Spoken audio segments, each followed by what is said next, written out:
네, 안녕하세요. 슬램덩크 2기 Hierarchical Pose Graph for Slam 발표를 맡은 최승원입니다.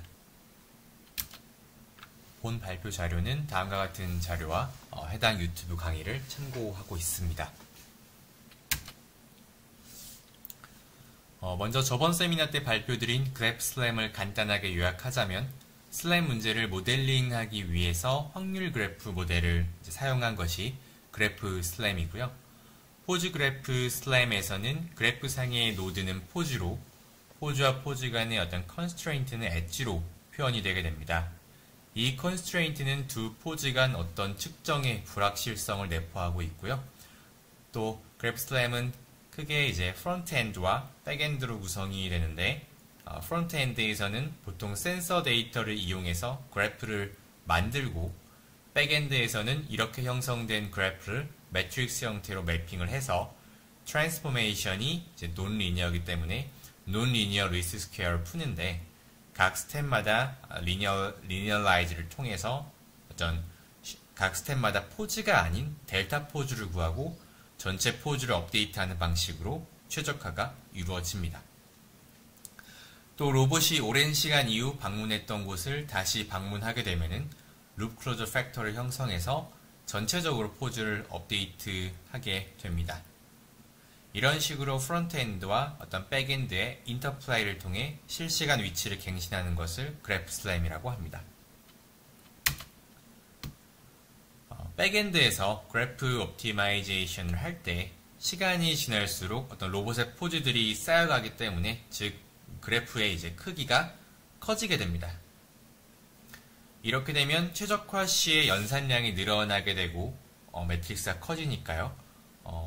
이 연산량이 늘어남에 따라 점점 갱신 속도가, 어떤 업데이트 속도가, 포즈의 업데이트 속도가 느려지게 됩니다. 또 룹 클로저 팩터를 찾을 때 거리를 어떤 기반으로 찾는다고 해도, 즉 현재 로봇의 위치와 어떤 가까운 일정 거리 이상의 가까운 포즈들만 설치한다고 해도 이제 특정 거리 내에 노드가 많이 존재한다면은 이 매칭의 어떤 이 포즈와 포즈 간의 그 센서 데이터 매칭을 통해 룹 클로저를 잡는데, 이 매칭에 들어가는 연산량도 커지게 되죠. 어떤 하이어라키컬 어프로치의 주 목적은 이 연산량을 줄이는 데 있습니다. 즉 전체 그래프를 한 번에 옵티마이즈 하는 게 아니라 계층적으로 약간 트리 느낌으로 업데이트할 수 있다는 거고요. 연산량 측면에 주목을 하고 있기 때문에 어떤 실시간성을 위해서 고안되었다고 볼 수 있습니다. 또 룹 클로저를 찾을 때도 해당 범위 내에 있는 포즈들을 전부 이제 서치하는 게 아니고 가장 어떤 윗 단계의 레벨의 포즈들만 탐색하게 되는 거죠. 이런 계층적인 접근은 보통 거리를 기준으로 계층을 나누는데, 기본 전제 자체는 로봇이 3차원 공간에서 움직일 때 갑자기 다른 공간으로 텔레포트 되는 일이 없다는 것이죠. 실제 로봇의 움직임은 어떤 연속적인 그런 모터의 움직임으로 진행이 되니까요. 따라서 이제 밑에 가장 왼쪽의 그림처럼 여러 개의 포즈로 구성된 그래프상에서 거리를 기반으로 그룹을 나누게 되고요. 그 그룹 중에서 가장 먼저 관측된 포즈를 이 그룹의 어떤 대표로 삼습니다. 그런 다음 이 대표끼리 상위 레벨의 그래프를 형성해서 여기서 이제 최적화를 하는 거죠. 다시 말해서 왼쪽 위의 그림처럼 처음에 어떤 그래프가 있을 때 이를 거리 기준으로 그룹핑하고 또 그룹 내에서 대표를 잡고요. 대표끼리 업데이트를 한 다음에 이 업데이트 결과를 하위 포즈들로 전파하게 됩니다. 앞서 말씀드린 바와 같이 새로운 그룹이 생성되는 기준은 해당 강의 자료에서는 거리에 기반해서고요. 또 그룹의 대표는 해당 그룹에서 가장 먼저 관측된 노드가 됩니다. 또 해당 어떤 계층적 방식이 어떤 연산량 측면에서 고안된 것이기 때문에 실제 옵티마이제이션 결과를 하위 레벨로 전파할 때도 매번 전파하는 것이 아니고 대표 노드가 대표 노드끼리의 최적화를 통해 변경될 어떤 하위 포즈들의 그런 변경의 정도가 어느 정도 이제 스레시홀드 이상일 때만 업데이트를 실시하게 됩니다. 즉 업데이트하는 어떤 트랜스포메이션의 정도가 하위 레벨의 어떤 트랜스포메이션의 정도가 너무 적다면은 하위 레벨에서의 어떤 업데이트는 조금 자제를 하는 거죠.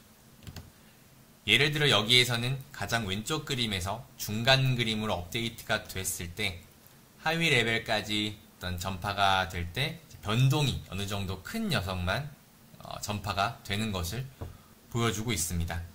나머지 노드들은 뭐 요거는 예이긴 한데 나머지 노드들은 특별히 이제 포즈가 크게 변하지 않았기 때문에 그냥 두는 거죠. 이건 어떤 이제 하위 레벨에서의 변동에 대한 스레시홀드 값을 얼마로 잡는지에 따라 다르게 될 것 같습니다. 조금 더 자세하게 보자면은 예를 들어 왼쪽 위의 그림에서 어떤 두 대표 노드 간의 측정이 다음과 같이 되었을 때 하위 노드들의 어떤 inconsistency가 존재하기 때문에 해당 업데이트를 하위 레벨까지 전파하게 되고요. 또 두 번째와 같이 실제 대표 노드 간의 거리가 더 짧은 것으로 관측되면 이 또한 inconsistency가 존재하는 것으로 보고 하위 레벨의 포즈들을 업데이트하게 됩니다. 이 그림에서는 하위 레벨의 포즈와 두 대표 노드의 포즈가 가까워지기 때문에 하위 레벨의 포즈도 가까워지게 되죠. 실제 업데이트를 할 때는 사실 대표 노드끼리 엣지가 존재하는 것은 아니기 때문에요. 이 대표 노드끼리 상위 그래프에서 엣지를 만들어줘야 됩니다. 이때는 두 포즈 간의 uncertainty가 매핑된 게 사실 없기 때문에, 왜냐하면 두 노드 사이에 엣지가 애초에 존재하지 않았기 때문에 둘 중 하나를 픽스하고 엣지를 만들어줘야 됩니다. 왜냐하면 둘 간의 어떤 엣지가 애초에 없었기 때문에 저희가 이런 어떤 프론트엔드에서 H 매트릭스를 빌드할 때 H, A, B 어떤 그런 엘리멘트는 존재하지 않는 거죠. 0으로 되어 있는 거죠. 따라서 그 둘 간의 uncertainty를 매핑할 수가 없기 때문에 둘 중 하나, 강의에서는 이제 A를 고정해 놓고 A가 이제 고정된 위치가 되니까 A에서 B로의 어떤 트랜스포메이션의 uncertainty는 오직 B의 uncertainty가 되는 거죠. 따라서 여기서는 A를 먼저 고정하고 두 엣지 간의 인포메이션을 H 매트릭스 전체의 어떤 인버스의 BB 블록의 인버스가 됩니다. 따라서 이제 새롭게 만들어진 어떤 엣지의 어떤 인포메이션을 만들 수 있게 되고요. 이런 식으로 대표 노드 간의 인포메이션을 통해 대표 노드 간에 새롭게 만들어진 인포메이션을 통해 상위 그래프를 형성하고 그 그래프를 옵티마이즈 한 다음에 그 상위 레벨의 포즈들의 하위 레벨 포즈의 변동이 일정 threshold 값 이상이면은 그 밑으로 이제 전파하는 거죠.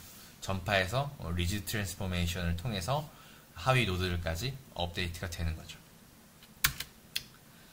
그래서 정리하자면은 계층적인 접근 방식은 그래프 전체를 업데이트하지 않고요.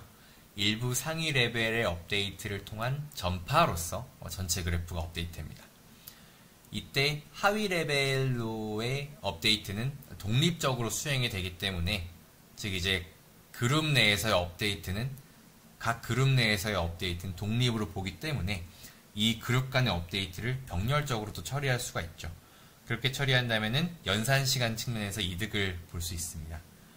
또 룹 클로저를 찾을 때도 어떤 범위 내에서 전체 포즈를 설치하는 게 아니고 어떤 범위 내에서 설치하긴 하지만 그 범위 내에 있는 상위 레벨의 포즈들만 탐색하게 되기 때문에 이 또한 연산 시간에서 이득을 볼 수 있습니다. 애초에 온라인 슬램을 위해서 고안된 방식이기 때문에 이런 계층적인 구조를 통해 연산 시간 측면에서의 이득을 추구했다고 볼 수 있습니다.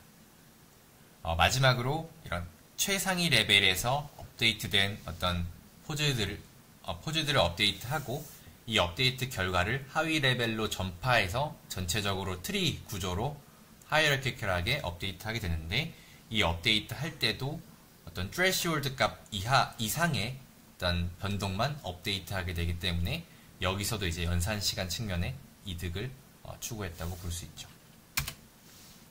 네, 이상입니다. 감사합니다.